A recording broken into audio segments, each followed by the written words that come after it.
The Trump administration has recently introduced extensive changes to green card regulations that are already being implemented across the United States.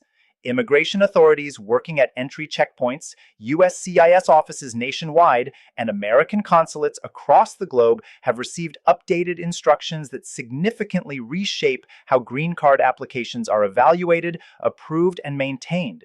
If you currently possess permanent resident status, are applying for one, or plan to sponsor a relative, the rules you were familiar with just weeks ago may no longer apply.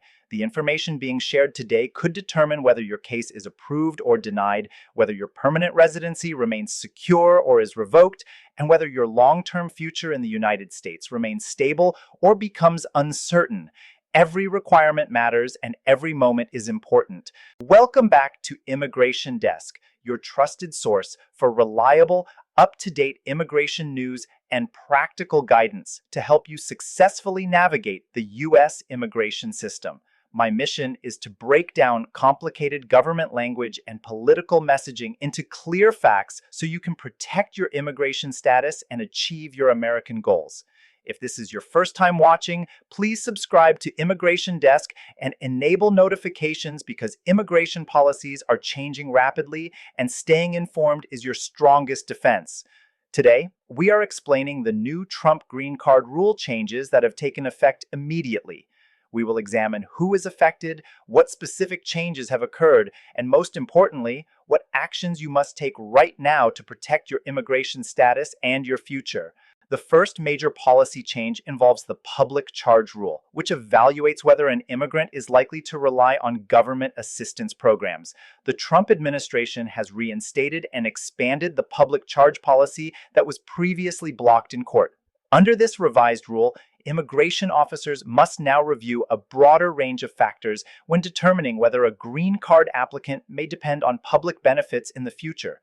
This policy applies to family-sponsored green card cases, certain employment-based adjustment applications, and applicants completing consular processing abroad.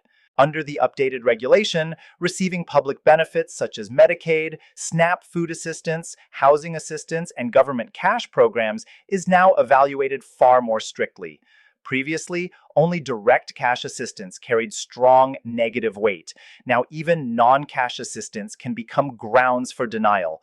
Immigration officers are directed to examine your complete financial profile, including income, assets, debts, credit history, education level, English language ability, age, and medical condition.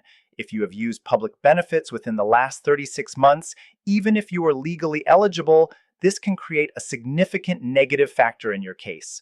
Consider the example of Maria from California, who applied for a green card through her U.S. citizen husband. During the pandemic, she temporarily lost her job and received unemployment benefits and Medicaid for 6 months while searching for new employment.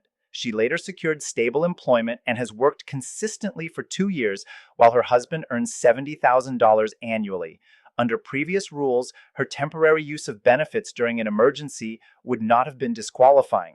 Under the new policy, USCIS denied her application, stating that her previous use of government assistance suggested she might rely on public benefits again in the future, despite her current financial stability. The second major policy change focuses on the affidavit of support requirement. When a U.S. citizen or permanent resident sponsors a family member, they must submit Form I-864, demonstrating their ability to financially support the immigrant at 125% of federal poverty guidelines. The administration has increased scrutiny of these affidavits and now requires significantly more documentation to verify financial eligibility. Previously, submitting a recent tax return and employer verification was often sufficient. Now, USCIS frequently demands 3 years of tax returns, 6 months of pay stubs, detailed bank statements showing consistent balances, direct employment verification, and additional evidence of assets when income is close to the required threshold. USCIS is also rejecting affidavits more frequently due to minor technical errors or incomplete documentation. If a sponsor shows fluctuating income, recently changed employment, self-employment income, or unresolved tax obligations, their affidavit may be rejected even if their current income meets requirements. In such situations, USCIS often requires a joint sponsor. meaning another qualified individual must accept full financial responsibility for the immigrant. Many families are discovering that individuals who previously agreed to serve as joint sponsors are now reluctant to accept this responsibility under stricter enforcement policies. The third major change affects employment-based green cards and job mobility after filing.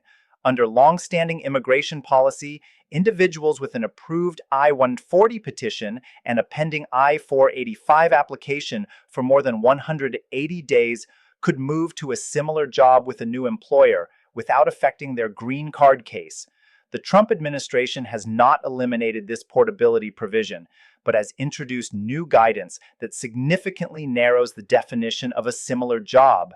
USCIS now requires that the new position closely match the original labor certification in detailed aspects.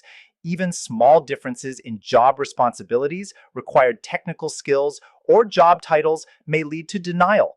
Rajesh from Texas demonstrates this challenge. He was sponsored for permanent residency as a senior software engineer specializing in cloud infrastructure. His I-140 petition was approved in 2020, and his I-485 application has remained pending since 2021. After waiting more than 180 days, he accepted a higher-paying position with the same job title and similar responsibilities. However, his new role involved slightly different cloud platforms than those listed in his original labor certification. USCIS issued a request for additional evidence questioning whether the positions were truly comparable.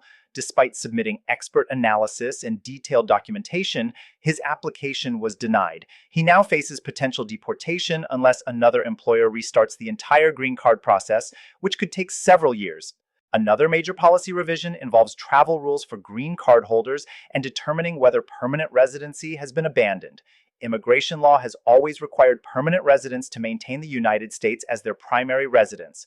Remaining outside the country for more than 1 year without a re-entry permit results in automatic abandonment of residency. Trips shorter than 6 months were historically considered safe, while trips between 6 months and 1 year required explanation. Under the new enforcement environment, Customs and Border Protection officers have been instructed to apply stricter examination of returning green card holders even after shorter international travel. Officers are now reviewing entire travel histories over several years instead of focusing only on recent trips. They examine employment records, housing arrangements, family relationships, financial activity, tax filings, and community involvement inside the United States. If officers believe a green card holder spends excessive time outside the country or cannot immediately provide proof of strong U.S. ties, they may threaten to confiscate the green card or pressure the individual to sign forms voluntarily abandoning residency. James, originally from the United Kingdom, experienced this situation personally. He works for a multinational company that requires frequent travel to London. He maintains an apartment in New York, files U.S. taxes, and consistently returned to the United States before reaching 6 months abroad. After returning from a 4-month assignment, he was detained in secondary inspection for over 3 hours. Officers reviewed his travel history and questioned his employment, housing arrangements, and long-term ties to the United States. He was eventually allowed to enter, but received a warning that repeated extended travel could threaten his permanent residency status. Another important policy change targets conditional green card holders who received permanent residency through marriage and must file Form I-751 to remove conditions after 2 years. USCIS has significantly increased denials of these petitions and now closely examines applications for possible fraud. Previously, individuals who demonstrated they entered a marriage in good faith but later divorced could often still obtain approval. Under current enforcement practices, USCIS is denying many cases, particularly when marriages end before reaching 2 years. Applicants must now provide extensive evidence showing the relationship was genuine, including shared financial accounts, joint housing documents, insurance policies, listing spouses as beneficiaries, photographs documenting the entire relationship, sworn affidavits from friends and relatives, travel history, and additional documentation. Even with strong evidence, USCIS has issued denials based on minor inconsistencies or insufficient financial integration. Many applicants are then placed in removal proceedings, forcing them to defend their cases before immigration judges, often requiring years of litigation and expensive legal representation. Jennifer from Florida married a U.S. citizen and obtained conditional permanent residency.